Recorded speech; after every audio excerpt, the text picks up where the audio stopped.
Hello नमस्कार दोस्तों, DIMMs परिवार में आप सब लोगों का दिल खोल के स्वागत है। जी हां प्यारे दोस्तों, 360 डिग्री सीरीज जहां नर्सिंग के हर सब्जेक्ट को 360 डिग्री पे घुमाया जाता है और वो क्वेश्चन डील किए जाते हैं जो आपके अपकमिंग एग्जाम को नस्तेनाबूद करने के लिए कतई जहर साबित होने वाले हैं। तो जोड़ दीजिएगा, जगा दीजिएगा तमाम उन विद्यार्थियों का जिनका ख्वाब है सरकारी कर्मचारी बनना।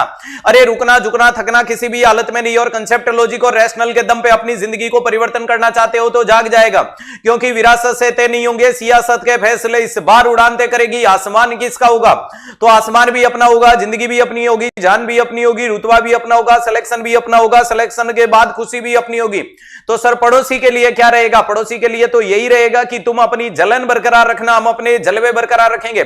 डेफिनेटली प्यारे दोस्तों, लगातार की गई मेहनत का परिणाम बढ़ चढ़ करके आता है, डंके की चोट पे आता है और सफलता के सर्वोच्च शिखर पे पहुंचाने के लिए आता है। जो आपने सपने देखे वो तमाम सपने साकार होंगे, लेकिन वो कब होंगे? जब रोज मेहनत करोगे, रोज इस संघर्ष की भट्टी में खुद को जलाओगे, रोज इस आग की भट्टी में खुद को जलाओगे तो उतना ही प्रखर निखर के दिखाओगे।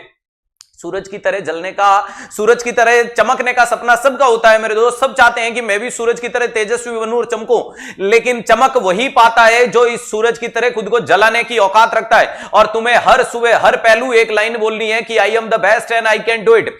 मैं 360 डिग्री का राफेल स्टूडेंट और मैं अपने जोश जुनून पागलपन के साथ उस राफेल को उड़ाऊंगा जो सफलता के शिखर पे ले जाकर के दिखाएगा। चलेगा? Good morning all of you dear. शुरुआत करते हैं आज के दिन के धमाकेदार सेशन की। पहला सवाल आपके सामने आ रहा है, ध्यान से लैंग्वेज को देखेगा, चारों ऑप्शन को देखेगा, जो बेहतरीन जवाब लगे वो जवाब दे दीजिएगा। कोई भी बच्चा कट कॉपी पेस्ट नहीं करेगा और कमेंट हर बच्चा जरूर करेगा, क्योंकि कमेंट ही आपकी क्वालिटी और कॉन्फिडेंस को बढ़ाने का काम करेगा। और अभी तक जिस बच्चे ने क्लास को लाइक और शेयर नहीं किया, एक बार मैक्सिमम लोगों तक कर दीजिएगा, अटक से कटक और कश्मीर से कन्याकुमारी तक। तभी तो वो लाइन सार्थक होगी कि पड़े हो किसके चक्कर में, कोई नहीं है 360 के टक्कर में। आज के सेशन का पहला सवाल कुछ इस प्रकार से, all are complication of massive blood transfusion accept.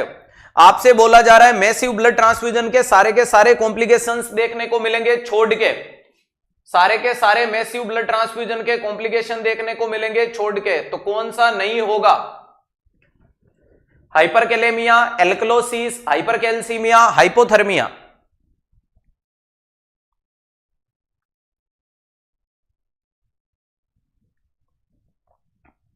C.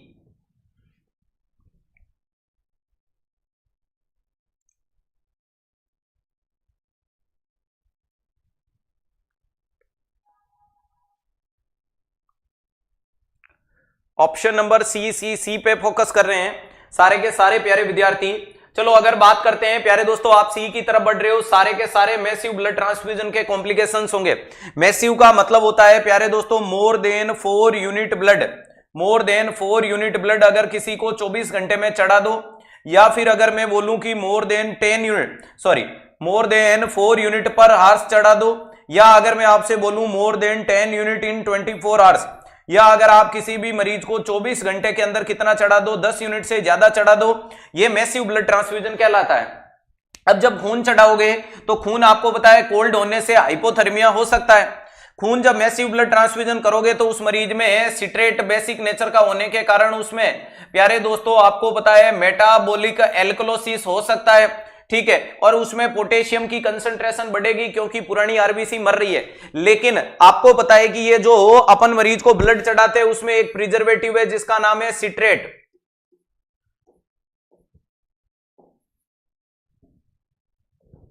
Preservative है जिसका नाम है सीपीडीए, और सीपीडीए में नाम आता है प्यारे दोस्तों सिट्रेट। और ये जो सिट्रेट होता है ये प्यारे दोस्तों कैल्शियम के साथ बाइंड होता है। कैल्शियम के साथ क्या होता है? बाइंड। अगर आप पूछोगे व्हाट इज सिट्रेट, तो citrate is a anticoagulant. Citrate एक प्रकार का एंटीकोएगुलेंट है, जैसे कि हिपेरिन है, वारफेरिन है, ईडीटी है, वैसे ही सिट्रेट एक एंटीकोएगुलेंट है जो एंटी कैल्शियम एक्टिविटी काम करता है। इसने कैल्शियम के साथ में खुद को बाइंड किया, अरे कैल्शियम के साथ खुद को बाइंड किया और क्या हो गया? यूरिन में एक्सक्रीट हो गया, और ये यूरिन में क्या हो गया? एक्सक्रीट हो गया। और जब ये एक्सक्रीट यूरिन में हो जाएगा बाइंड होकर के प्यारे दोस्तों, तो क्या उस मरीज में कैल्शियम का लेवल बढ़ेगा? ना गुरुदेव, कैल्शियम का लेवल घटेगा। तो ब्लड ट्रांसफ्यूजन वाले मरीज में हाइपोकैल्सीमिया होता है, न कि हाइपरकैल्सीमिया। हाइपर नहीं होता है, ऐसे मरीजों में आपको क्या देखने को मिलता है? हाइपोकैल्सीमिया। सवाल कई बार आपसे पूछा भी जाएगा कि हाइपोकैल्सीमिया का कारण क्या है, तो आपको जवाब देना सिट्रेट। वहीं पे अगर आपने मरीज को फास्ट ब्लड चढ़ा दिया तो कार्डियक ओवरलोड हो जाएगा, ठंडा ब्लड चढ़ा दिया तो कार्डियक डिसरिथमिया हो जाएगा। आपने मरीज में प्रोलॉन्ग ब्लड ट्रांसफ्यूजन किया यानी बहुत लेट डिलेड ब्लड ट्रांसफ्यूजन है तो सेप्टिसीमिया, बैक्टीरियल ग्रोथ हो सकती है। तो ये सारे के सारे कॉम्प्लिकेशंस आपको अपने दिमाग में रखने हैं जो इन मरीजों के अंदर आपको देखने को मिल सकते हैं। ऑप्शन नंबर सी आपके लिए एक परफेक्ट आंसर देखने को मिलेगा in comparison to A, B and D. अगला सवाल, the operation procedure which would result in surgical menopause would be to be. ऐसा कौन सा ऑपरेशन है जिसको अपन कंप्लीट करके किसी भी फीमेल में सर्जिकल मेनोपॉज ला सकते हैं। मेनोपॉज का मतलब मेंस्ट्रुएशन साइकिल को बंद कर सकते हैं।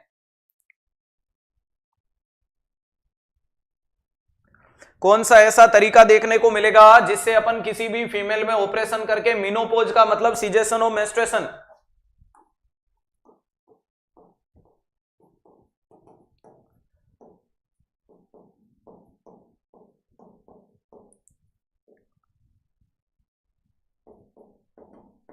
Cessation of menstruation. और सीजेशन ऑफ मेंस्ट्रुएशन के लिए कहीं ना कहीं कनेक्शन तोड़ने पड़ेंगे। पहला हो गया ट्यूबल लाइगेशन। बेटा ट्यूब को अगर बंद करते हो तो ये आपके ये ट्यूबेक्टमी कहलाती है। ट्यूब को काटना, ट्यूब को ब्लॉक करना, ट्यूब को बांधना, ये ट्यूबेक्टमी जैसे ऑप्शन होते हैं। हाँ, जिससे अपन प्रेगनेंसी को प्रिवेंट कर सकते हैं। बोले तो ये तो स्टरलाइजेशन का मेथड है। ये किसका मेथड है? स्टरलाइजेशन का मेथड देखने को मिलेगा जिसके माध्यम से ओवम और स्पर्म की यूनियन आपस में मिलेगी नहीं, और नहीं मिलेगा तो प्रेगनेंसी नहीं होगी। मेंस्ट्रुएशन तो होगा, ओवुलेशन तो होगा। सिंपल हिस्टेक्टमी, ये बोल रहा है कि आप किसी भी फीमेल में सिंपल हिस्टेक्टमी कर दो। सिंपल हिस्टेक्टमी का मतलब सिर्फ यूट्राइन बॉडी को निकालना। बेटा जब तक आप ओवेरी को डिस्टर्ब नहीं करोगे तब तक ओवेरी अंडा तो बनाएगा। तुम यूट्रस निकाल रहे हो तो भी बन रहा है, वो ठीक है, अंडा बाहर नहीं आ रहा है तो ये भी कोई रोल नहीं है। अगर आप बाइलेटरल ऊफ्रेक्टमी कर देते हो, दोनों साइड से फीमेल के ओवेरी को निकाल देते हो, तो क्या उसके अंदर ये मामला होगा? नहीं। बाइलेटरल का मतलब बोथ साइड, बाइलेटरल का मतलब बोथ साइड, ऊफ्रेक्टमी का मतलब रिमूवल ऑफ ओवेरी। क्या देखने को मिले? Removal of ovary. अगर आपने दोनों साइड से ओवेरी को निकाल दिया, अगर आपने किसी भी फीमेल के दोनों साइड से ओवेरी को निकाल दिया तो ये कंडीशन देखने को मिलेगी, तो जरूर मिलेगी। ध्यान रखिएगा। अगला लिख दिया बाइलेटरल साल्पिंगेक्टमी, यानी दोनों साइड से फेलोपियन ट्यूब। बेटा फेलोपियन ट्यूब से साइकिल का क्या रोल है? फेलोपियन ट्यूब से साइकिल का कोई रोल नहीं है। साइकिल को कहां साइकिल चलता है? दो में, ओवेरी और यूट्रस में। तो यूट्रस निकाल रहे हो लेकिन ओवेरी है तो भी ग्रोथ तो चल ही रही है। लेकिन अगर ओवेरी निकाल दी, फैक्ट्री में से ही फैक्ट्री को खत्म कर दोगे तो प्रोडक्शन नहीं होगा। बाइलेटरल साल्पिंगोट्रोमी का मतलब होता है बोथ साइड,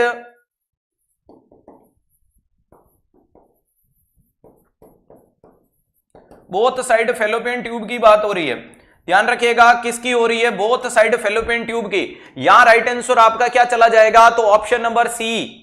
ध्यान रखिएगा दोनों साइड से अगर आपने इस चीज को काट दिया, जैसे कि अगर मैं डायग्राम आपके सामने बनाऊं, आंकड़ा अटकना नहीं चाहिए प्यारे दोस्तों। अरे वो कहते हैं ना कि जमीन पे बैठ के क्या आसमान को देखता है, परों को खोल जमाना उड़ान देखता है, और मिला है हुस्न तो हुस्न की हिफाजत कर, संभल के चल मेरे यार तुझे सारा जहां देखता है। तो पूरी दुनिया की नजरें टिकी हुई है आपकी अपनी 360 डिग्री पे, और ये सेशन अटकना नहीं बल्कि अटक से कटक तक जाना चाहिए। और इसको अटक से कटक तक ले जाने वाले मेरे राफेल स्टूडेंट हैं जिनके हौसलों में इतनी जबरदस्त आग है कि वो इस बार एग्जामिनर को बताएंगे कि तू पड़ा है किसके चक्कर में। अरे कोई नहीं है हमारे 360 के टक्कर में। ध्यान रखिएगा ये किसी भी फीमेल का वेजाइना देखने को मिला, और इस वेजाइना के ऊपर सर्विक्स, सर्विक्स के ऊपर यूट्राइन बॉडी वाला। अगर आप इस मरीज के अंदर एक प्रोसीजर कर रहे हो जिसमें मैं दो चीज गायब कर दूं, ध्यान रखिएगा अगर इस प्रोसीजर में अपन इस चीज को गायब कर देते हैं, कौन सी चीज को गायब कर दिया, तो ध्यान रखिएगा अब मैं हाईलाइट कर रहा हूं ये वाला एक, ओहो मामला गड़बड़ देखने को मिला। चलो चलो चलो चलो वापस करते हैं। ध्यान रखिएगा अगर आपने इस कंडीशन को प्रॉपरली देखा कि ये वाला कोई पोर्शन आपने इनमें गायब कर दिया, ध्यान रखिएगा ये वाला पोर्शन आपने काट करके क्या कर दिया? गायब कर दिया। दोस्तों ये वाला पोर्शन अब नहीं है, तो क्या ये ओवेरी कुछ कर पाएगी? नहीं। सेम स्टेज में आप इस एरियाज को भी गायब कर रहे हो, सेम इस कंडीशन में आपने इस एरिया को भी गायब कर दिया, तो मुझे बताओ कि क्या अंडे बनेंगे? नहीं बनेंगे। और अंडे नहीं बनेंगे तो क्या कोई फंडे बनेंगे? नहीं। तो कुल मिलाकर कुछ नहीं होगा। तो अपन ये प्रोसीजर इसमें कर रहे हैं। बीच में बाइलेटरल साल्पिंगेक्टमी का मतलब हो गया फेलोपियन ट्यूब को काटना, और दोनों साइड से फेलोपियन ट्यूब काटने से कोई ओवुलेशन नहीं रुकता है, कोई मेंस्ट्रुएशन नहीं रुकता है। चलेगा। यहां आपके सामने best and more reliable answer कौन सा देखने को मिल गया? सी, जो काफी हद तक बच्चों का सही था। कुछ बच्चे हिस्टेक्टमी में चले गए थे कि यार यूट्रस को निकाल देते हैं। बेटा यूट्रस को निकाल रहे हो मतलब आप अरे सेल आउट की शॉप को खत्म कर रहे हो, फैक्ट्री को खत्म नहीं कर रहे हो। और आपको बोला कौन सा प्रोसीजर है जो मिनोपोज करवाएगा, न कि ब्लीडिंग रुकवा रहा है। मिनोपोज का मतलब कुछ बनना ही नहीं। वेने क्लाइंट मेकअप कर रहा है, मरीज क्या कर रहा है? मेकअप। देखते हैं, when a client makeup a story to fill in the blank space of memory. अरे एक व्यक्ति है जो अपनी मेमोरी के ब्लैंक स्पेस को झूठी संरचनाओं से भर रहा है। अरे ये क्या कर रहा है? फील कर रहा है। उसको क्या बोलोगे? लाइंग, डिनाइनिंग, रैशनलाइजिंग और कन्फ्लिक्टिंग।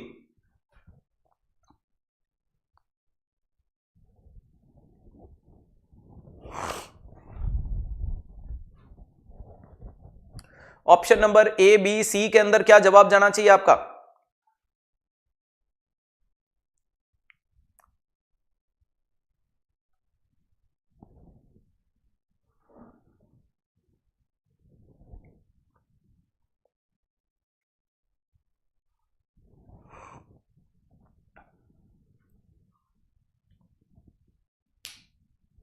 तो प्यारे दोस्तों मान लीजिएगा कि ये हमारी मेमोरी कार्ड, मेमोरी क्या है? Storage collection, it is a remembering power. और इसके अंदर कोई एक जगह है, ये मान लीजिएगा आपकी मेमोरी कार्ड, और इस मेमोरी कार्ड में आप झूठी बातें भर रहे हो, तो इसे क्या बोला जाता है? तो एक्चुअल में इसको बोला जाता है प्यारे दोस्तों कन्फ्लुबुलेशन। क्या बोला जाता है? कन्फाबुलेशन के नाम से जाना जाता है। कन्फाबुलेशन क्या बोला जाता है? कन्फाबुलेशन के नाम से जाना जाता है। अब भरना की प्रोसेस को कन्फ्लुबुलेटिंग की बोला जाता है। लेकिन कब भरते हो? जब मेमोरी में जगह हुई। तो इससे पहले सर्कमस्क्राइब एमनेशिया देखने को मिलता है। बात को ढंग से सुनिएगा। कोई भी ट्रॉमेटिक मूवमेंट, कोई भी प्यारे दोस्तों, कोई भी किसी भी प्रकार का ट्रॉमेटिक मूवमेंट देखने को मिले, कोई भी किसी भी प्रकार का एक ट्रॉमेटिक मूवमेंट देखने को मिले, और इस ट्रॉमेटिक मूवमेंट के अंदर क्या हो जाए? अगर इस ट्रॉमेटिक मूवमेंट के अंदर प्यारे दोस्तों अगर अपन बात करें, इस ट्रॉमेटिक मूवमेंट वाली कंडीशन के अंदर मरीज में देखने को मिलता है क्या देखने को मिलता है? Circumscribed amnesia. क्या देखने को मिलता है? सर्कमस्क्राइब्ड एमनेशिया देखने को मिलता है। और सर्कमस्क्राइब्ड एमनेशिया का मतलब एक ऐसा एमनेशिया का मतलब लॉस ऑफ मेमोरी। एमनेशिया का मतलब क्या होता है प्यारे दोस्तों? लॉस ऑफ मेमोरी के नाम से जाना जाता है। अब प्यारे दोस्तों ढंग से मेरी बात को सुनने की कोशिश करना। कोई ट्रॉमेटिक मूवमेंट है जिसके कारण व्यक्ति को सर्कमस्क्राइब एमनेशिया की कंडीशन डेवलप हो रही है या देखने को मिल रही है। अगर मैं आप लोगों को एक चीज बोलूं कि किसी भी मरीज के अंदर, कोई मरीज मान लो कि तुम तुम्हारे दोस्तों के साथ कुल्लू मनाली घूमने गए, कुल्लू मनाली की वादियों में तुम बढ़िया से सेल्फी ले रहे थे, तुम्हारे एक दोस्त को बोला कि चल यार तू फोटो खींचना हुआ किसी पहाड़ पे खड़ा होकर के, किसी बर्फ की चट्टान पे खड़ा होकर के, ऊंचाई वाले से तरह से अचानक से बेचारा सेल्फी लेने के चक्कर में खाई में गिर गया और मर गया। ट्रॉमेटिक मूवमेंट हुआ, इतना जोरदार झटका लगा कि तुम उस मूवमेंट को तुम्हारी मेमोरी में से गायब कर दिया। तुम वापस कुल्लू मनाली से 5 गए थे, 4 आए, तो यारों दोस्तों ने दूसरों ने पूछा कि बता यार तेरी ट्रिप कैसी रही, तो तुमने बोला जोरदार रही। अरे ट्रिप कैसी रही? तो जोरदार ट्रिप रही, बहुत शानदार, मजा आया, ये आया वो आया, वहां गए थे वो। अब जो सेल्फी वाला मूवमेंट है उसको गायब कर दिया और वहां बोल रहे हो कि वहां हमने भुट्टे खाए थे, वहां हमने पान खाया था, वहां हमने मैगी खाई थी। यानी जो आपका ये ट्रॉमेटिक मूवमेंट का गैप जो मेमोरी में खाली हुआ उसको आपने किसी न किसी दूसरी बात से भर दिया, उसको आपने दूसरी किसी न किसी बात से भर दिया। उसको क्या बोला जाता है? तो सर उसे बोला जाता है कन्फाबुलेशन। पहला नाम है लाइंग। लाइंग का मतलब झूठ बोलना। लाइंग का मतलब क्या होता है? झूठ बोलना। तो यहां झूठ का कोई मतलब नहीं है, यहां झूठ का कोई मतलब नहीं है। अगला नाम है डिनाइनिंग। डिनाइनिंग का मतलब होता है डिनाइल करना, ध्यान रखिएगा। डिनाइनिंग का मतलब होता है ए प्लेन ऑर्डिनरी रिजेक्शन जैसा, यानी किसी भी बात को समूल जड़ से नष्ट कर देना। किसी भी बात को आपने पूर्ण रूपेण मना कर दिया कि नहीं ऐसा कुछ भी नहीं हुआ, वो डिनाइनिंग। रैशनलाइजेशन का मतलब होता है जस्टिफिकेशन। अरे रैशनलाइजेशन का मतलब क्या होता है? जस्टिफिकेशन। आप किसी भी बात के लिए जस्टिफिकेशन दे रहे हो, ये हुआ वो हुआ, जानबूझ के नहीं हुआ, अनजाने में हुआ, उसकी गलती थी, वो पहाड़ पे चढ़ा था, वो पहाड़ पे गिरा था, ये वाली चीज नहीं है। यहां राइट आंसर आपका क्या देखने को मिलेगा? Option number D. जिन बच्चों ने डी दिया उन सबका सही है, लेकिन वेरी इंपॉर्टेंट चीज है कि उसके अंदर सर्कमस्क्राइब एमनेसिया मैंडेटरी होता है। उसके अंदर बिना सर्कमस्क्राइब एमनेसिया जब तक तुम्हारी मेमोरी में गैप नहीं पड़ेगा तब तक उसमें झूठी बातें नहीं भर सकते। गैप होना जरूरी है, जब गैप होगा तभी झूठ बात भरी जा सकती है। Strength of thermometer is the Savlon for disinfecting. अरे थर्मोमीटर को डिसइंफेक्शन करने के लिए कितनी सेवलोन की स्ट्रेंथ काम में ली जाएगी?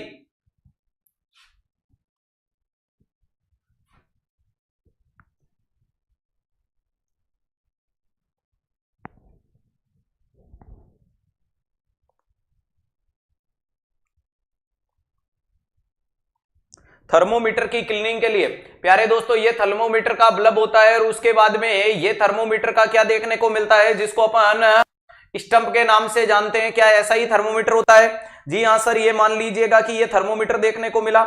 इस थर्मोमीटर के अंदर अब क्या बना दी जाएगी कि ये रीडिंग देखने को मिल रही है, ये मरकरी है, इसके ऊपर ये अलग अलग डिजिट देखने को मिल रही है। जी हाँ, ये 97 से लेकर के 105 डिग्री तक बना दिया।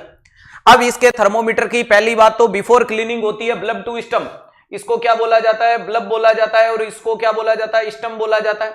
ध्यान रखिएगा, बिफोर अगर आपको यूज लेने से पहले साफ करना है तो आप इसकी क्लीनिंग कैसे करोगे? तो ध्यान रखिएगा, क्लीनिंग की जाती है बल्ब टू स्टंप। अरे कैसे की जाएगी? B2S। और आफ्टर क्लीनिंग, काम में लेने के बाद इसकी क्लीनिंग कैसे की जाएगी? तो आपका जवाब आएगा स्टंप टू बल्ब। अरे ये तो कैसे देखने को मिलती है? स्टंप टू बल्ब वाली कंडीशन देखने को मिलती है। क्या ये चीज क्लियर हो गई? तो bulb to stump, stump to bulb, ये वाले ऑप्शन को बहुत अच्छे से आपको देखना है। अब इसके लिए अपन जो सॉल्यूशन काम में लेते हैं प्यारे दोस्तों, अपन इसके लिए काम में लेते हैं डिटोल, अपन इसके लिए काम में लेते हैं लाइजोल, और अपन इसके लिए काम में लेते हैं प्यारे दोस्तों सेवलॉन। ध्यान रखिएगा, डिटोल की कंसंट्रेशन होती है 1:40। अरे 1:40। लाइजोल की कंसंट्रेशन भी आपकी 1:40 देखने को मिलेगी, और सेवलॉन की कंसंट्रेशन होती है 1:20 काम में लिया जाता है। इसको 5 मिनट के लिए काम में लिया जाता है, इसको 3 मिनट के लिए काम में लिया जाता है। अरे कितने मिनट के लिए काम में लेते हो? 3 मिनट के लिए, और इसको फिर से 5 मिनट के लिए काम में लेते हैं। ये वेरी स्टैंडर्ड गाइडलाइन है प्यारे दोस्तों, बहुत अच्छे से छाप लेना कि यहां से अगर कोई आपके सामने, ध्यान रखिएगा, हाँ सीपी बावेजा में बहुत क्लियरली ये शब्द आपके सामने लिखे हुए मिलेंगे कि डिटोल के लिए। अब इसमें कंफ्यूजन क्या होता है सर? कंफ्यूजन होता है सेवलॉन का, तो S for Savlon, S for slow. Slow किस में कर दो? स्ट्रेंथ को स्लो कर दो या स्ट्रेंथ को कम कर दो।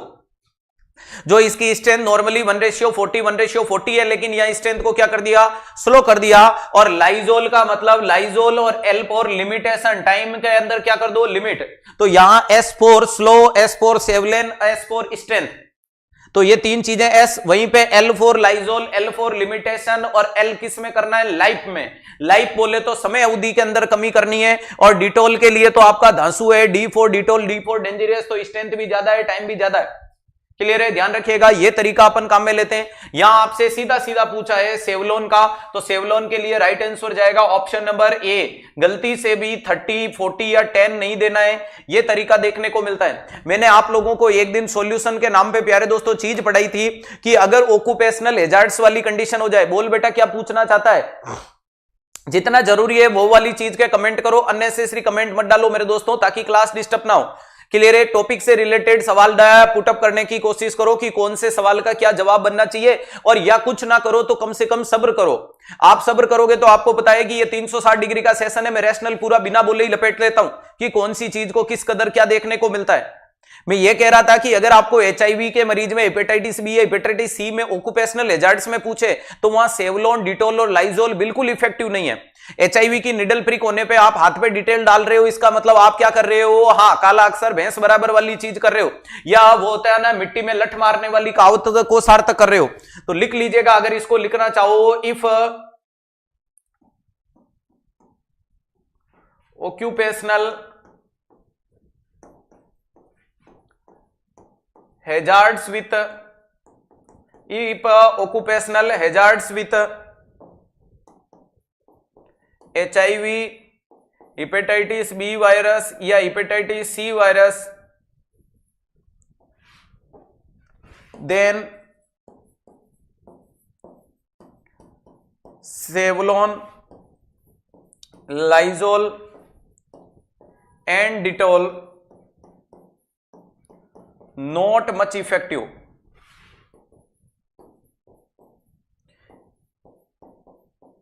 ये आपके लिए कोई इफेक्टिवनेस नहीं रखते हैं। क्लियर है? ध्यान रखिएगा। अगला सवाल आपसे पूछा जाएगा। अगला सवाल आपसे अगर मैं पूछूं कि प्यारे दोस्तों ये कंडीशन तो देखने को मिल गई है, अगर ये कंडीशन तो आपके लिए देखने को मिल गई है, अगला सवाल आपसे पूछूं कि फिर इनके लिए कौन सा होता है? In this condition best, in this condition best option is sodium हाइपोक्लोरेट। इनके लिए क्या देखने को मिलता है? सोडियम हाइपोक्लोराइट देखने को मिलता है। तो वेरी इंपॉर्टेंट चीज है। ऐसी परिस्थितियों के लिए सोडियम हाइपोक्लोरेट बढ़िया है। आइसोप्रोपाइल एल्कोहल ले लो, ग्लूटेल्डिहाइड ले लो, इथेनॉल ले लो, मिथेनॉल ले लो, फोमिपिजोल ले लो, ये कुछ भी ले लो, लेकिन ध्यान रखिएगा ये तीनों चीजें ज्यादा कारगर नहीं है। इनके भरोसे कृपया जोखम ना उठाएं कि सर मैंने एचआईवी की निडल प्रिक होते ही डिटोल डाल ली थी। अरे डिटोल से कुछ नहीं होगा, लाइजोल से, सेवलोन से कुछ नहीं होगा। एक टीवी के कांच साफ करने की है, एक वुंड साफ करने की है, दूसरा पोछा लगाने की और तीसरा वुंड की क्लीनिंग की है।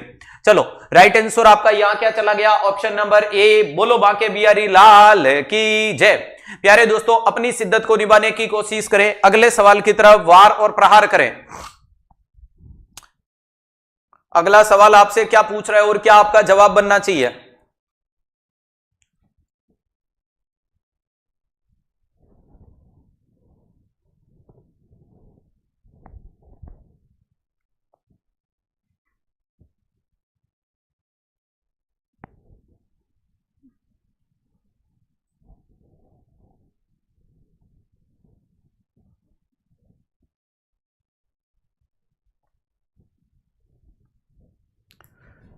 अगला सवाल आपसे क्या पूछ रहा है दोस्तों कि अगर आपसे अगले सवाल के लिए बोलूं कि the nurse has to apply a erythromycin ointment.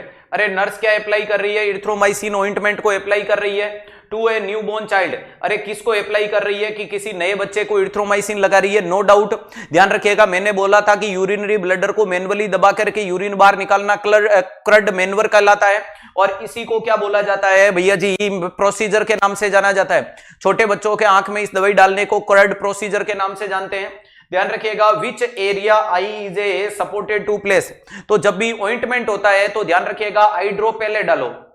चलो अपन आई मेडिकेशन इंस्टॉलेशन पे बात कर रहे हैं थोड़ी सी। अगर मैं बात करूं आई मेडिकेशन इंस्टॉलेशन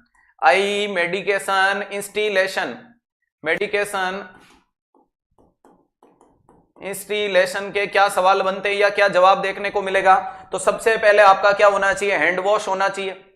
सबसे पहले क्या होना चाहिए? हैंड वॉश होना चाहिए। ठीक है, दूसरे नंबर पे क्या करना चाहिए? तो आई ड्रॉप हमेशा आई ड्रॉप क्या डालो? बिफोर डालो। आई ड्रॉप बिफोर देन ऑइंटमेंट। और उसके बाद में क्या होना चाहिए? ऑइंटमेंट। कुल मिलाकर के ये बोल सकते हो ऑइंटमेंट होता है लास्ट में, पहले ऑइंटमेंट डाल के फिर आई ड्रॉप नहीं डालनी है। नेक्स्ट अगर आपसे पूछा जाता है दो आई ड्रॉप के बीच में गैप कितना होगा? 5 मिनट का gap in between two eye drops. Gap in between two eye drops, ED का मतलब आई ड्रॉप है, तो 5 मिनट का दो आई ड्रॉप के बीच में गैप करो। वहीं पे आई ड्रॉप और ऑइंटमेंट के बीच में गैप 15 मिनट का कर सकते हो, चलेगा। नेक्स्ट ध्यान रखिएगा do not touch the nozzle. Do not touch, आपको टच नहीं करना है। Do not touch the nozzle, क्या टच नहीं करना है? तो ध्यान रखिएगा नोजल को टच नहीं करना है। नोजल बोले तो जो आई ड्रॉप के ऊपर से जो दवाई निकलने वाला गड्ढा होता है उसको कभी यूं लेकर के साफ नहीं करना है। ध्यान रखिएगा आप आई ड्रॉप का ढक्कन खोल रहे हो, नोजल को टच करना ही नहीं है, क्योंकि नोजल को आपने टच कर दिया मतलब आप कंटामिनेशन पूरी वाइल में डाल रहे हो। चलो नेक्स्ट ध्यान रखिएगा कि अगर आपसे पूछा जाए कि मिनिमम, ध्यान रखिएगा अगला नाम होना चाहिए कि डू नॉट। अगला नाम क्या होगा? डू नॉट टच द आई। अरे डू नॉट टच द आई, आपको आंख को भी नहीं टच करना है। आई विथ नोजल, आपको ऐसा नहीं कि जो दवाई का नोजल है वो मरीज की आंख को छू रहा है, ऐसा भी नहीं होना चाहिए वरना ट्रॉमा हो जाएगा। कई लोग होते हैं ना बराबर आंख को छुआ करके यूं दवाई डाल रहे हो, तो प्यारे दोस्तों वो आंख में ट्रॉमा करेगी नहीं? करेगी। लेकिन वो भी याद रखना है कि नॉट मोर देन, लेकिन ध्यान रख लेना not more than 1 inch, 1 inch से ऊपर भी नहीं जाना है। यानी ऐसा नहीं कि आप 2.5 सेंटीमीटर ऊपर से दवाई डाल रहे हो, वो भी ज्यादा होगी। क्योंकि दवाई मान लो पहला नाम मैंने क्या बोला, ये दवाई ये वाइल है, मान लो वाइल का ढक्कन खोला, अब इसको टच नहीं करना है, ये रहा नोजल, टच नहीं करना है, ठीक है। अगली बात है कि ऐसा नहीं कि इसको टच नहीं किया, आंख में दवाई डालते टाइम यूं नोजल आंख को टच करके यूं डाल रहे हो, वो भी काम नहीं करना है। आपको हाथ से भी नोजल को नहीं छूना है और नोजल आंख को भी नहीं छुए इसका मतलब अपन ने क्या बोला, ऊपर से डालो। तो कई लोग इतनी ऊपर से, ये रही मेरी आंख ना, आप यहां से डाल रहे हो, अरे मेरे दोस्त इतने ऊपर से गिरेगी तो ग्रेविटी फोर्स मेरी आंख पे लगेगा और मेरा रेटिना डैमेज हो सकता है। तो ये भी ध्यान रखना कि 1 इंच या 2.5 सेंटीमीटर से भी ऊपर ना जाओ, कुल मिलाकर के 1 सेंटीमीटर ऊपर रखो ताकि दबाव भी नहीं बने और दवाई भी डल जाए, ठीक है। अगले नंबर पे ध्यान रखिएगा, मेडिकेशन को हमेशा कहां रखना है, तो मेडिसिन को हमेशा कूल प्लेस पे रखो, कूल प्लेस में। ऐसा नहीं कि फ्रीज से निकाल के ठंडी ठंडी डाल रहे हो, वो भी आपके आंख की वेसल्स को वेजोकॉन्स्ट्रिक्शन करती है। तो ज्यादा ठंडी भी नहीं डालनी है, ज्यादा गर्म भी नहीं डालनी, गर्म तो डालनी ही नहीं है, खराब हो जाती है। ध्यान रखिएगा कूल प्लेस में रखो, फ्रीज में है तो बाहर निकाल के फिर नॉर्मल होने दो फिर लगाओ। नेक्स्ट ध्यान रखिएगा, अगर आपसे पूछे आंख में दवाई डालने के बाद सिस्टमेटिक में ना जाए, इसके लिए आंख के ये अंदर वाले गड्ढे को बोलते हैं पुंटम, तो इस पुंटम प्रेस करना होता है। ध्यान रखिएगा after instillation,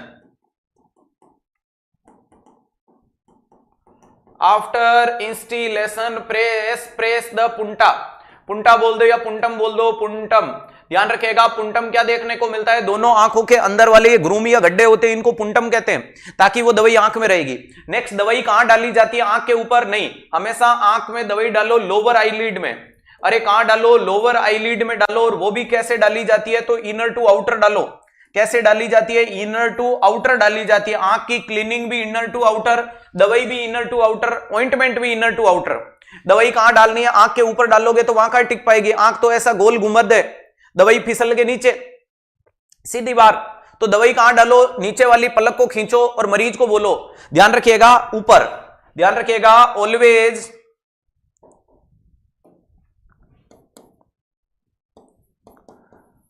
always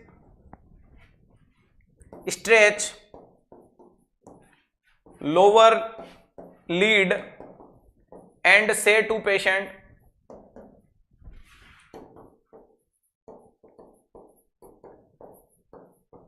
seen upward.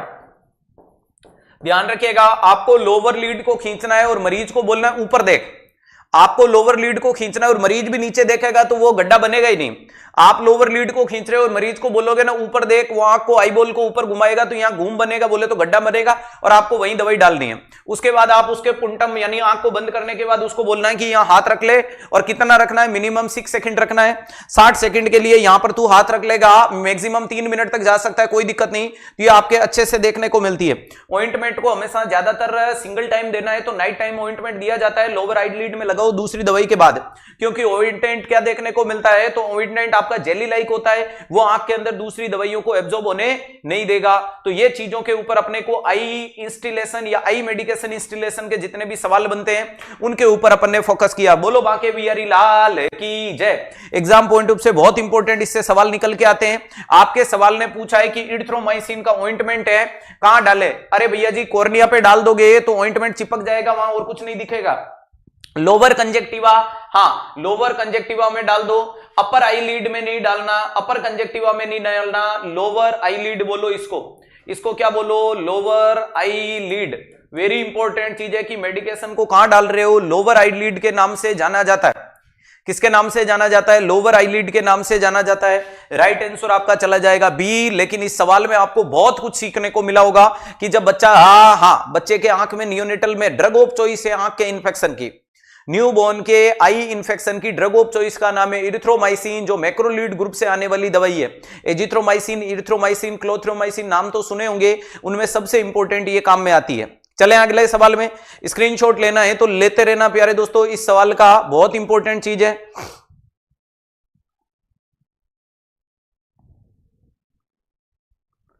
ये लीजिएगा अगला सवाल आपसे क्या पूछ रहा है।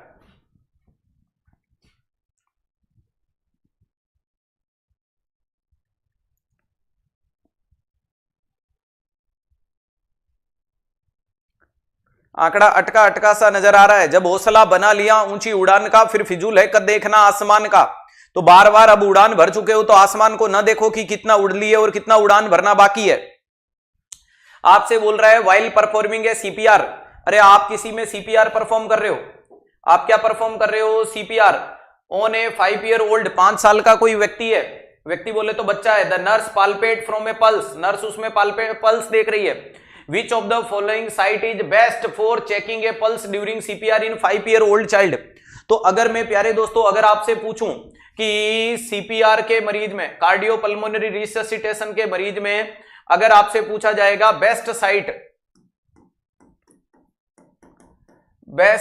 Site for palpation of pulse को पाल्पेट करने की बेस्ट साइट क्या होगी? तो हमारे पास में गुरुदेव 3 लोग हैं, एक का नाम है एडल्ट, ठीक है, दूसरा नाम अपने पास में है जिसको बोला जाता है चिल्ड्रंस, जिसकी उम्र कितनी है? तो इसकी उम्र है 1 से 8 साल। ध्यान रखिएगा सीपीआर की गाइडलाइन में 8 साल से बड़ा क्या कहलाता है? एडल्ट कहलाता है, ठीक है। और लास्ट में आपके सामने देखने को मिलता है जिसको बोला जाता है इन्फेंट, लास्ट में नाम है जिसको क्या बोला जाता है? इन्फेंट। और इन्फेंट के लिए क्या देखने को मिलता है? तो लेस देन 1 ईयर। अब यहां आपने सुना होगा कि क्या मामला देखने को मिलता है। सबसे पहले अगर मैं बात करता हूं तो इस मरीज में तो कोई कंफ्यूजन नहीं है, कैरोटिड देखेंगे, बच्चे में भी देखा जाता है कैरोटिड, और कैरोटिड जब ऑप्शन में नहीं आता है तो आप इस मरीज में क्या देखोगे? फीमोरल देखेंगे। क्या देखोगे? फीमोरल देखेंगे। और इन्फेंट में क्या देखने को मिलता है? तो इसे बोला जाता है ब्रेकियल। क्या देखा जाता है? ब्रेकियल देखा जाता है। और ब्रेकियल ऑप्शन में नहीं आता है तो क्या देखा जाता है? फीमोरल देखा जाता है। ध्यान रखिएगा, ब्रेकियल ऑप्शन में नहीं आए तो क्या देखा जाता है? फीमोरल। तो यहां अपन ने बोल दिया एडल्ट, यहां अपन ने बोल दिया चिल्ड्रंस, और यहां अपन ने बोल दिया इन्फेंट। तो ये 3 कंडीशन आपके लिए देखने को मिलती है, 8 से ऊपर, 1 से 8 और लेस देन 1 वाले में। अब आपके ऑप्शन में अगर कैरोटिड नहीं है तो फीमोरल जाएगा, 5 साल का बच्चा है, और अगर कैरोटिड ऑप्शन है तो कैरोटिड जाएगा। सवाल को देखो, फीमोरल है बढ़िया बात है, लेकिन कैरोटिड भी है तो more and more reliable option number C, more and more reliable option number C जाएगा। अगर इसमें कैरोटिड ऑप्शन नहीं होता तो आपका फीमोरल जाता, इसमें कोई दौरा ही नहीं था। क्लियर है? अगर वो भी नहीं होता तो फिर रेडियल पे जाते, लेकिन ब्रेकियल तो इन्फेंट में होता है। समझ में आ गई मेरी बात? तो इसलिए बेस्ट जवाब की तरफ जाने की कोशिश करो। मैंने कई बार आप लोगों को एक कॉमन चीज समझा रखी है कि मेरी फेवरेट डिश क्या है, उससे कोई मतलब नहीं है। मुझे एक प्लेट में आपने खाने में 4 डिश डाली, अरे उसमें आपने पूड़ी रख दी, उसमें सब्जी रख दी, उसमें खीर रख दी और उसमें एक आइसक्रीम रख दी। आपने बोला सर क्या खाओगे? मैंने बोला मैं आइसक्रीम। इसका मतलब यह नहीं कि आइसक्रीम मेरी फेवरेट डिश है, बस आपने सब्जी, पूड़ी और खीर और आइसक्रीम दिया, उनमें मुझे आइसक्रीम अच्छा लगा। समझ पा रहे हो? मेरी फेवरेट डिश क्या है उससे कोई मतलब नहीं है। तो आपका बेस्ट जवाब क्या है उससे कोई मतलब नहीं है, लेकिन आपके ऑप्शन में बेस्ट क्या है उस चीज को ढूंढो। इसे कहते हैं वेस्ट में से बेस्ट को निकालना। Option number C are more and more reliable in comparison to option number A. Clear है? बोलो माता रानी की जय।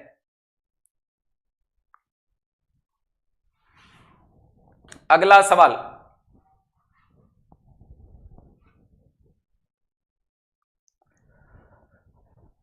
When the patient has less discomfort, एक मरीज है जिसमें प्यारे दोस्तों क्या देखने को मिल रहा है? लेस डिस्कंफर्ट वाली कंडीशन चल रही है, ठीक है। इन ब्रीथिंग वाइल स्टैंडिंग, अरे जब वो अपराइट पोजीशन या स्टैंडिंग पोजीशन या सिटिंग पोजीशन में, तो वो बोल रहा है कि मुझे सांस में कम तकलीफ है।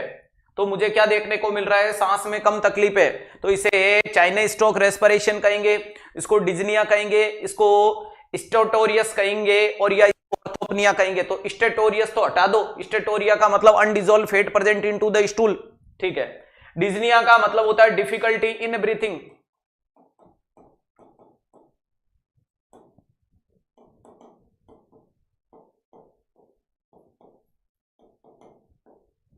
क्या देखने को मिलता है? Difficulty in breathing.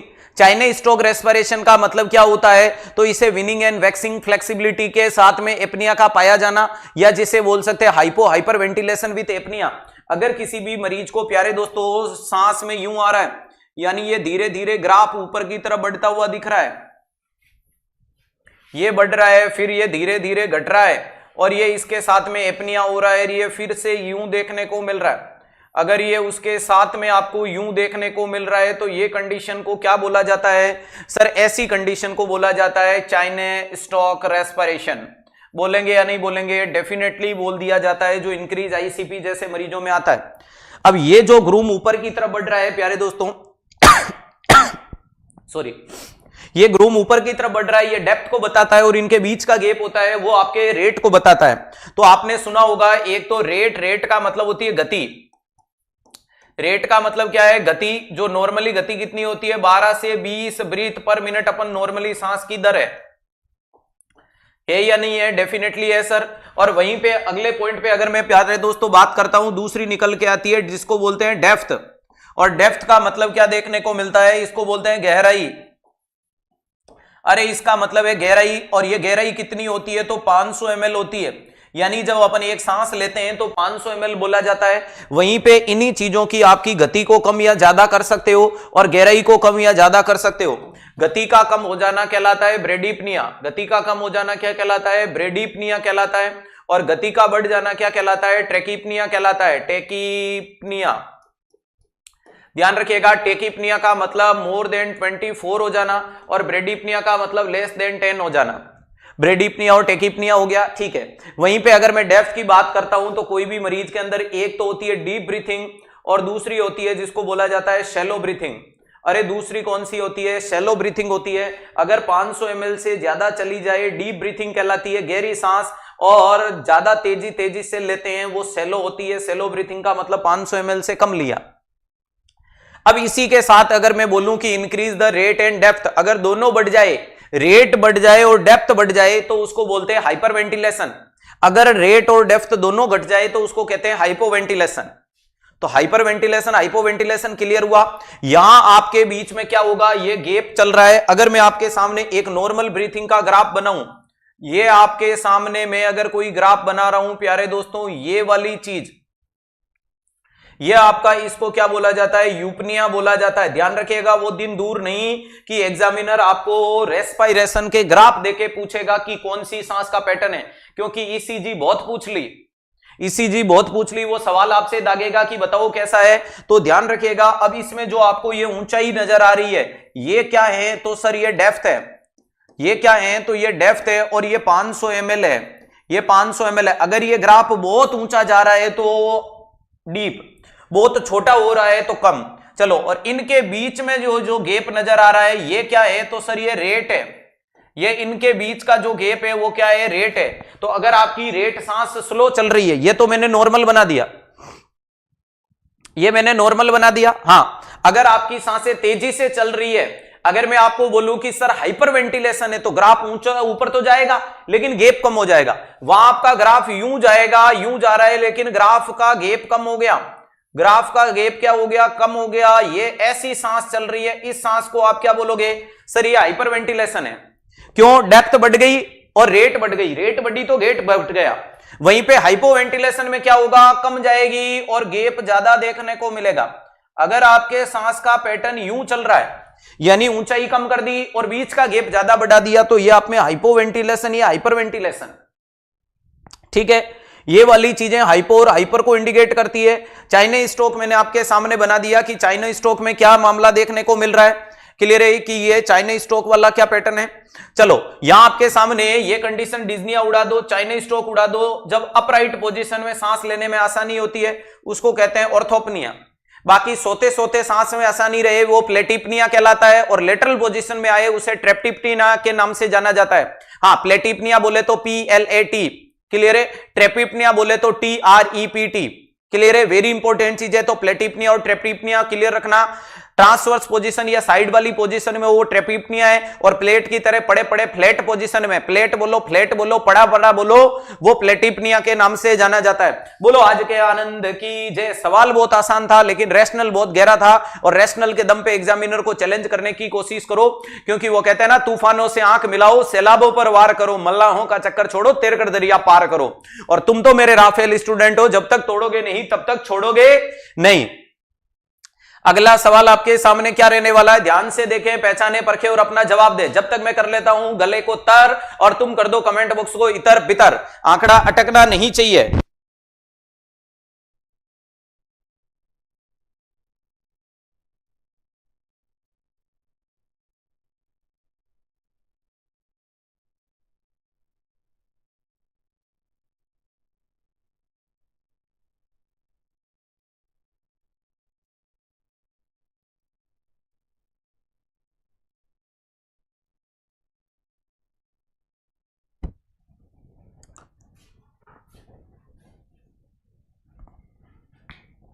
ए सारे के सारे राफेल स्टूडेंट अपनी उड़ान को ए की तरफ ले आए।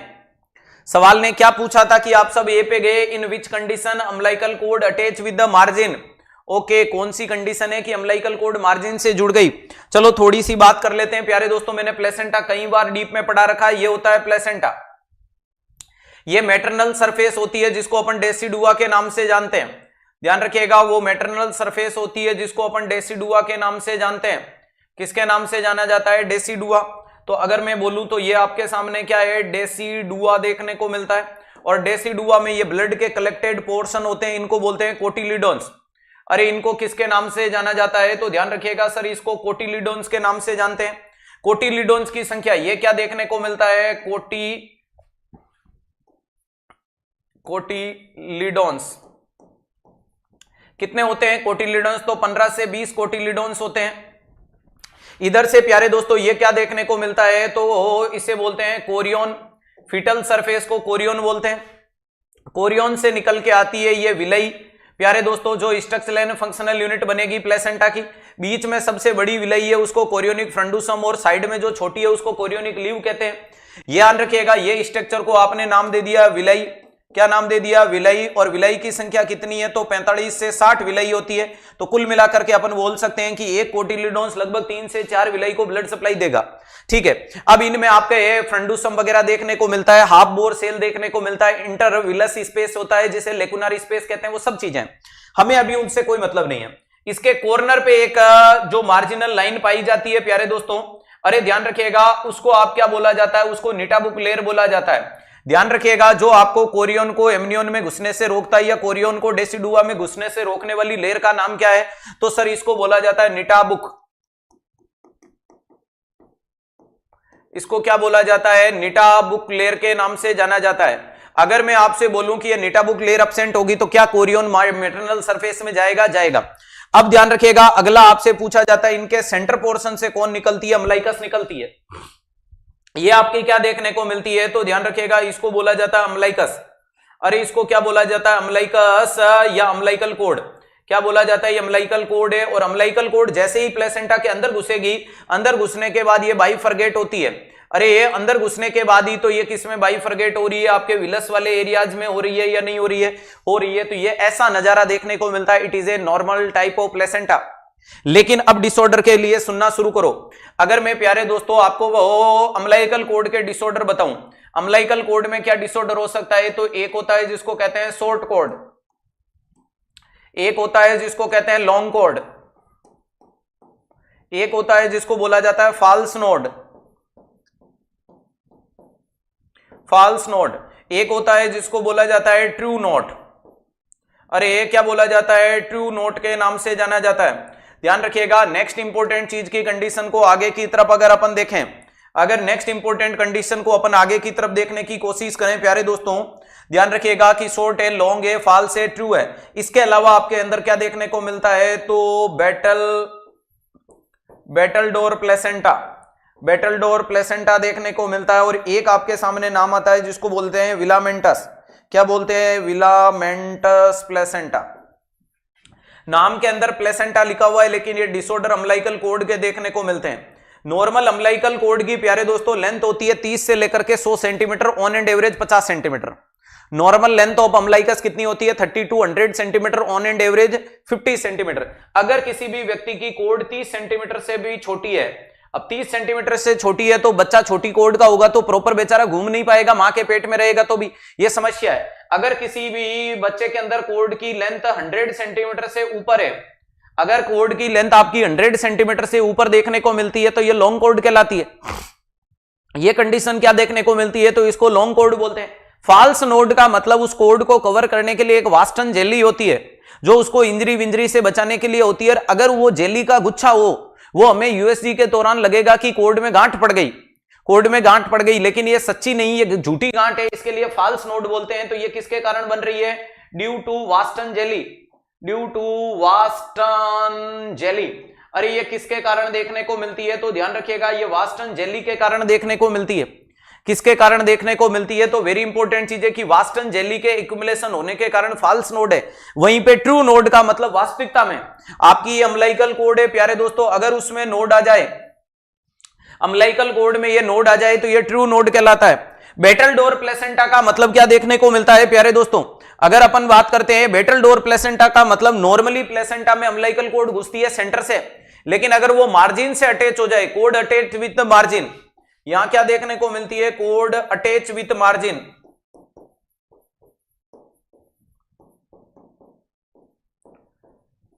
अरे कोड कहां से अटैच हो रही है? तो ध्यान रखिएगा ये मार्जिन से अटैच हो रही है। कोड कहां से अटैच हो रही है? तो ध्यान रखिएगा ये मार्जिन से अटैच हो रही है, और जब ये मार्जिन से अटैच हो रही है उसको बेटलडोर प्लेसेंटा कहते हैं। क्या बोला जाता है?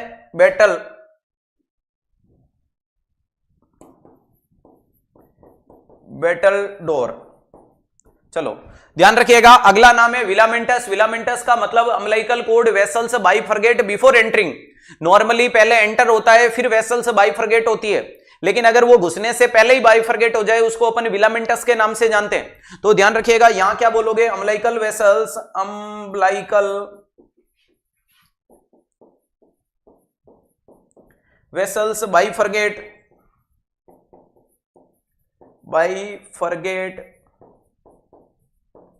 Before entry.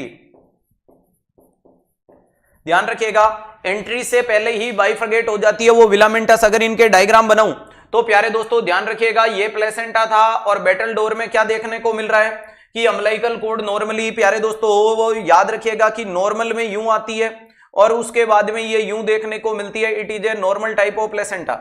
ये आपके सामने क्या है? नॉर्मल। ठीक है, अगला अगर मैं आपके सामने बनाऊं कि ये प्लेसेंटा, और ये प्लेसेंटा के साथ में आपकी अम्लाइकल वेसल से वो यहां से घुस रही है, और यहां से घुस करके वो अगर इसके अंदर इस कदर खुल रही है, इसको बोला जाता है बेटलडोर। इसको क्या बोला जाता है? तो सर इसको बोला जाता है बेटलडोर प्लेसेंटा। और वहीं पे एक नाम आता है विलामेंटस का, मतलब ये रही अम्लाइकस। अरे ध्यान रखिएगा ये आपके सामने कोड आ रही है, ये कोड आ रही है, और ये कोड यहीं से बाइफरगेट हो गई।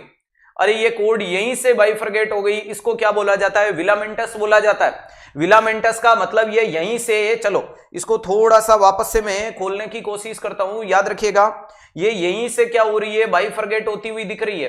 अरे यहां से बाइफरगेट हुई या नहीं हुई? हो गई। तो ये बाहर से ही बाइफरगेट हो गई, इसको विलामेंटस बोला जाता है। तो लास्ट वाले को क्या बोला जाता है? विलामेंटस।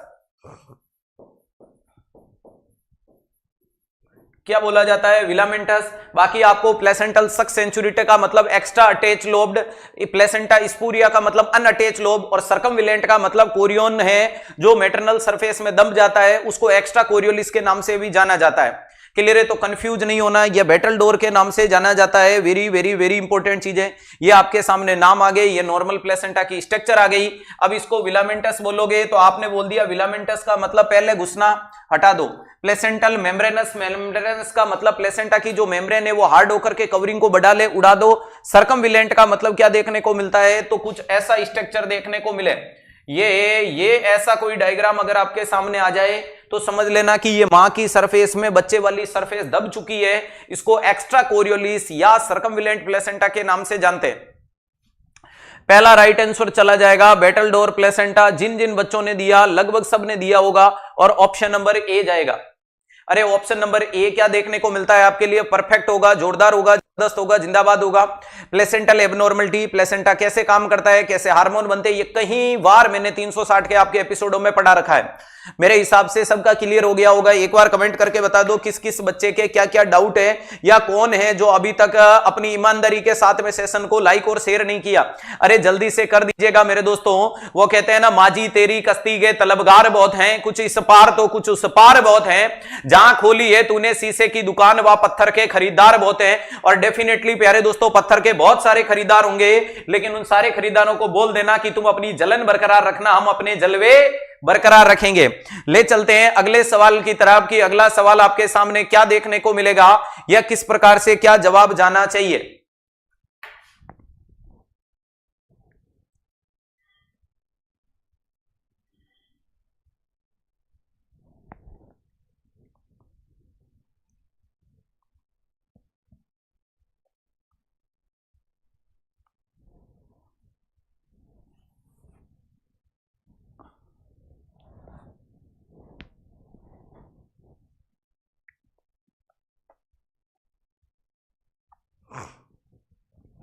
आपसे पूछा है which of the following technique is use to support a circulation during a cardiac surgery. अरे भैया जी, आप किसी भी मरीज में कार्डियक सर्जरी करना चाहते हो, उसमें कौन सा टेक्निक काम में लोगे जो आपको सर्कुलेशन में मदद करेगा, यानी ब्लड का। हर्ट क्या है, it is a pumping motor of body. हमारी बॉडी की एक पंपिंग मोटर है जो ब्लड को पंप करने का काम करती है। तो उसके लिए इंट्रा एवोटिक बलून पंप काम में ले लो, जो एवोटा में एक बलून डाल दो जो पंप करवाएगा। तो ये तो तब काम में लेते हैं जब मरीज में ब्लॉकेज हो, जब आपके किसी आर्टरी में ब्लॉकेज हो तो सर्जरी का टाइप में काम में लेते हैं, उड़ा दो। अगला लिख दिया कार्डियो पल्मोनरी बाईपास मशीन, यानी CP/M लिख लो, या जिसे क्या बोला जाता है प्यारे दोस्तों, हार्ट लंग्स मशीन के नाम से जाना जाता है। ये ठीक लग रहा है। अगला बोल दिया पॉजिटिव प्रेशर वेंटिलेशन, बाहर से सांस दो। बेटा हार्ट को खून फेंकने की बात हो रही है, सांस की नहीं है। नेगेटिव प्रेशर वेंटिलेशन, अंदर से वैक्यूम क्रिएट करो, तो ये भी नहीं होगा। राइट आंसर क्या चला जाएगा, बी। आपने सुना होगा ओपन हार्ट सर्जरी जैसी कंडीशन में अपन काम में लेते हैं एक मशीन जिसका नाम है हार्ट लंग्स मशीन। कौन सी मशीन काम में ली जाती है, हार्ट लंग्स मशीन काम में ली जाती है। और ये हार्ट लंग मशीन का मतलब है कि हार्ट ट्रांसप्लांट वगैरह करने के लिए आपने एक बड़ी सी डिवाइस देखी होगी कि ऐसी एक मशीन बनी रहती है, इसके अलग अलग चैम्बर्स देखने को मिलते हैं। इन चैम्बर्स के ऊपर ये एरिया जो मान लीजिएगा कि आपने किसी भी मरीज से हार्ट निकाला और इस हार्ट को यहां पे रख लिया और इसको आपने क्या जोड़ दिया, किसी भी आर्टरी से, वेन से, वेसल से जोड़ दिया। अरे किसी भी आर्टरी, किसी भी वेन से, किसी भी वेसल से, बोले तो पाइपलाइन से जोड़ दिया। इधर का खून इधर जा रहा है, इधर का खून इधर जा रहा है, इधर का खून इधर जा रहा है और उधर का इधर आ रहा है। तो कुल मिलाकर के हार्ट अपने काम रोकेगा नहीं, मशीन अपने काम चलाती रहेगी। ठीक है, जिससे क्या देखने को मिलेगा कि ये मामला हेल्थी चलेगा। सवाल बहुत इंपॉर्टेंट है, हार्ट लंग्स मशीन को स्टेरिलाइजेशन करने का बेस्ट मेथड क्या है, तो जवाब देना है ETO। वेरी इंपॉर्टेंट चीज है कि कौन सा मेथड इसके लिए काम में लोगे, तो ETO इथाइल ऑक्सीडेज नाम का मेथड काम में लेते हैं। ETO is a best method for sterilisation.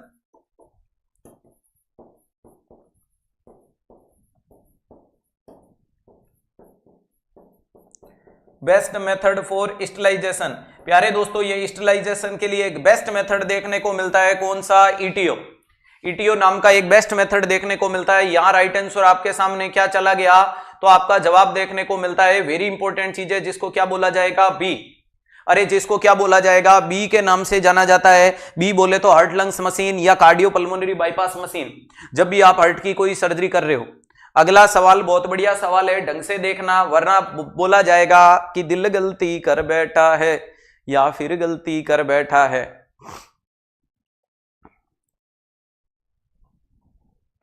हाँ, ऑटोक्लेव इतनी बड़ी मशीन को पॉसिबल नहीं है बेटा। ये ऑटोक्लेव मशीन जितनी तो खुद बड़ी होती है लगभग।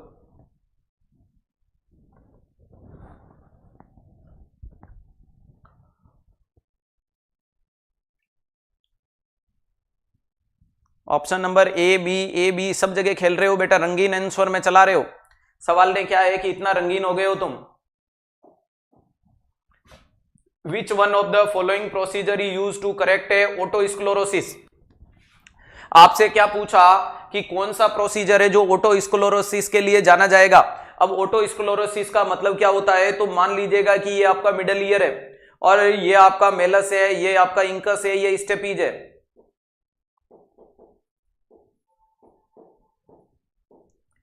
ध्यान रखिएगा, कुछ समय पहले अपन ने पढ़ा था। अब ये जो आपके सामने देखने को मिलता है इसका नाम है मेलस, इंकस, स्टेपीज। और इस मेलस, इंकस, स्टेपीज के ऊपर अगर हड्डी के ऊपर हड्डी की ग्रोथ हो जाए, हड्डी के ऊपर हड्डी की ग्रोथ हो जाएगी तो ये लगभग आप में कंडक्टिव हियरिंग लॉस का टाइप बनाती है। और ये कैसा टाइप बना लेगी सर, ये कंडक्टिव हियरिंग लॉस जैसा कुछ टाइप बना लेगी। इसमें कैसा देखने को मिलता है, तो इसको बोला जाता है conductive.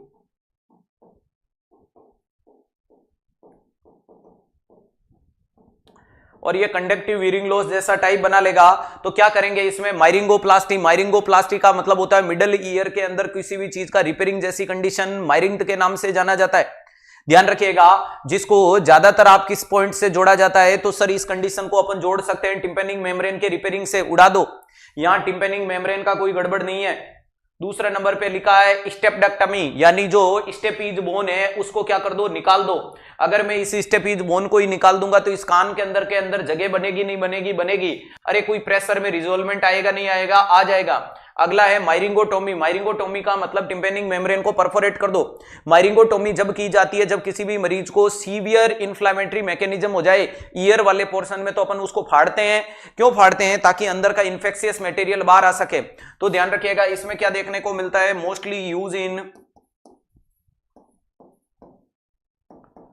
Severe inflammatory condition, severe inflammatory condition. ध्यान रखिएगा, mostly use in severe inflammatory condition में ये काम में लिया जाता है। That develop perforation to drain out infectious particles outside। ध्यान रखिएगा, जिससे अपन आउटसाइड में इंफेक्शियस पार्टिकल को अंदर से बाहर निकालने में मदद करेगी, नहीं करेगी? करेगी। तो ये उड़ा दो। और लास्ट लिख दिया मैस्टोइडेक्टमी। अरे मैस्टोइडेक्टमी का मतलब हो गया मैस्टोइड जो बोन है उसको निकाल दो। तो मैस्टोइड बोन को तो बेटा बहुत ज्यादा सीवियरिटी जब इनर और मिडल ईयर का इन्वॉल्वमेंट कर लेगा उसी कंडीशन में करते हैं। वरना मैस्टोइड क्या है? तो ये आपका अरे जो कान का जो रूफ होता है, छत होती है, ध्यान रखिएगा वो आपका फ्लोर ऑफ द ब्रेन होता है। वेरी इंपॉर्टेंट चीज है। तो मैस्टोइड को आसानी से नहीं छेड़ेंगे, क्योंकि अगर मैस्टोइड को छेड़ेंगे, मैस्टोइड वाली कंडीशन में आपके अंदर क्या देखने को मिलता है? Chances of damage of cranial nerve, chances of damage the cranial nerve. अरे डैमेज द क्रेनियल नर्व कौन सी जा सकती है? तो लगभग 7वें नंबर की क्रेनियल नर्व डैमेज होने के पूरे चांसेज होते हैं मैस्टोइडेक्टमी में। अगर मैस्टोइड को निकाल दिया तो जरूर आपके 7वें नंबर की यानी फेशियल पाल्सी, जिसे बेल्स पाल्सी के नाम से जानोगे, ऐसी गड़बड़ हो सकती है। That's clear.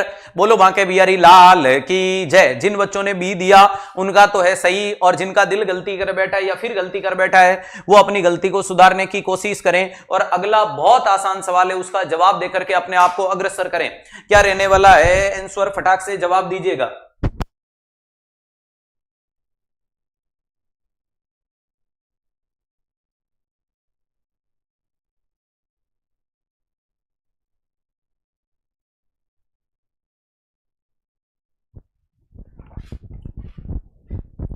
सवाल ने पूछा which of the following symptom would the nurse expected to find when assessing a client with the Meniere's disease. अरे मिनर्स डिजीज का मतलब क्या होता है? इसी को एंडोलिम्फिक डिजीज के नाम से जाना जाता है। एंडोलिम्फेटिक, एंडोलिम्फेटिक का मतलब ये इनर ईयर की बीमारी है। ये किसकी देखने को मिलता है? इनर ईयर की डिजीज देखने को मिलती है। ध्यान रखिएगा, जिसको मायरिंथ नहीं लेब्रिंथ के नाम से लेब्रिंथाइटिस। अब इनर ईयर के अंदर क्या देखने को मिलेगी कि सोडियम का जो कंसंट्रेशन है, सोडियम की जो कंसंट्रेशन है वो बढ़ जाती है। अरे सोडियम की कंसंट्रेशन बढ़ जाती है जिसके कारण वहां वाटर का रिटेंशन होता है और कान के अंदर पाया गया जो एंडोलिम्फेटिक फ्लूइड है वो ड्रेन नहीं होकर के बढ़ जाता है। इसके कारण मरीज में क्या होता है? तो सर मरीज में हो सकते हैं more chances of injury, more chances of injury. अरे इस मरीज में किसके चांसेज बन सकते हैं? तो इंजरी के चांसेज बन सकते हैं। अरे बनेंगे या नहीं बनेंगे? तो डेफिनेटली मरीज में इंजरी के चांसेज बन सकते हैं। इस मरीज को क्या दिया जाता है? तो ध्यान रखिएगा डायूरेटिक की मेडिकेशन दी जाती है। और दूसरा, इस मरीज को डाइट में बोला जाता है सोडियम रेस्ट्रिक्टेड डाइट। अरे इस मरीज को क्या बोला जाता है? तो वेरी इंपॉर्टेंट चीज है, इस मरीज को बोला जाता है सोडियम रेस्ट्रिक्टेड। अरे क्या बोला जाता है? सोडियम रेस्ट्रिक्टेड डाइट के नाम से जाना जाता है। कि इस मरीज में क्या देखने को मिलता है? तो सोडियम वाली गड़बड़ देखने को मिल रही है। तो सोडियम रेस्ट्रिक्टेड डाइट है, डायूरेटिक वाली चीज है, एंडोलिम्फिक है, इनर ईयर है, सोडियम कंसंट्रेशन है और मोर चांसेज ऑफ इंजरी है। तो क्या नाक से खून निकलेगा? एपिस्टेक्सिस का मतलब ब्लीडिंग फ्रॉम नोज। एपिस्टेक्सिस का मतलब क्या देखने को मिलता है दोस्तों? तो इसे बोला जाता है ब्लीडिंग फ्रॉम नोज। कहां से देखने को मिल रही है? तो नाक से खून देखने को मिल रहा है। उड़ा दो। फेशियल पेन, क्या ये चेहरे वाले हिस्से में मरीज में दर्द पैदा करेगा? तो ऐसी भी कोई कंडीशन नहीं होती है। उड़ा दो। टोसिस का मतलब होता है ड्रॉपिंग ऑफ आईलिड। क्या होता है? Dropping of eyelid. मरीज की आईलिड, आंखों की पलकें गिर जाएगी। तो ये भी नहीं है। यहां होगा टिनाइटस। टिनाइटस का मतलब होता है रिंगिंग इन ईयर। टिनाइटस का मतलब क्या देखने को मिलता है? तो ध्यान रखिएगा रिंगिंग इन ईयर। कानों में क्या देखने को मिलेगी? घंटियां बजती हुई देखने को मिलेगी। अरे कानों में क्या बज जाएगी, घंटियां बजती हुई देखने को मिलेगी। बोलो बांके बिहारी लाल की जय। कानों में क्या बज चुकी है, घंटियां। और इस मरीज के लिए सोडियम रेस्ट्रिक्टेड देंगे क्या, इस मरीज को फ्लूइड देंगे नहीं, डाययूरेटिक देंगे। और प्रोटेक्ट, अरे मोर चांस ऑफ इंजरी, सो ध्यान रखिएगा। अरे इसको क्या करना है, सेफ एनवायरमेंट देना है, सेफ एनवायरमेंट देना है, बेड के साइड रेल्स को अप रखना है, मरीज को सपोर्ट करना है, वरना इसके इनर ईयर की, इनर ईयर में वेस्ट बॉडी का बैलेंस मेंटेन करता है।